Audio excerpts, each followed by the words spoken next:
તો ફાઇનલી આપણે પહોંચી ગયા છીએ મંગલપુર મંદિર અને કમેન્ટ કરો તો કોણ કોણ અહીંયા આવે છે. હેલો ઇન્સ્ટા ફેમિલી, કેમ છો? જય દ્વારકાધીશ અને ગુડ મોર્નિંગ. મારે એક મારા નાના અમથા ગામમાં મારે બનાવવાનું હતું મારું સપનાનું એક મકાન, અને મેં લીધું તો 50 દિવસનો ચેલેન્જ ને આજ છે આપણો 9મો દિવસ. ત્યાં પછી સવારમાં બધા કડિયા કામવાળાને આપણે કામે લગાડી દીધા હતા, અને જોયું ત્યારે આ ભાઈ તો જો પ્લેટની આપણે ઓઇલથી માલિશ કરતા હતા.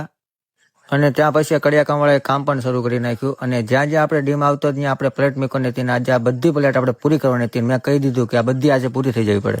ત્યાં પછી શૂટિંગ આવી ગયા આપણા ફોલોવર, આપણે મળી લીધું ફોલોવર ને નીકળ્યા અમે દોસ્તાર બધા ડાયરેક્ટ મંગલપુર પગે લાગવા. ત્યાં પછી અમે બધા દોસ્તાર જતા હતા, રોડે ચડી ગયા ને એક જનાવર મળ્યું ને કમેન્ટ કરો તો આને શું કહેવાય.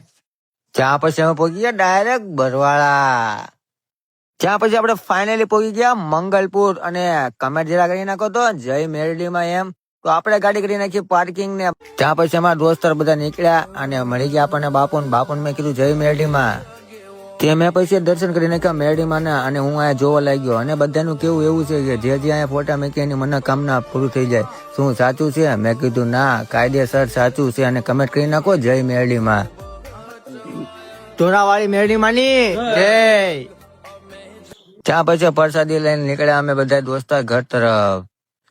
ત્યાં પછી હું ઘરે પોગી ગયો અને મેં આ બધા કડિયાને કીધું હતું કે જ્યાં જ્યાં પ્લેટ આવી આ બધી આપણે પૂરી કરવાની છે, અને પૂરી પણ કરી નાખી. અને હા, આ આપણે 50 દિવસના ચેલેન્જને સફળતામાં જોડવા માટે ફોલો કરી લેજો.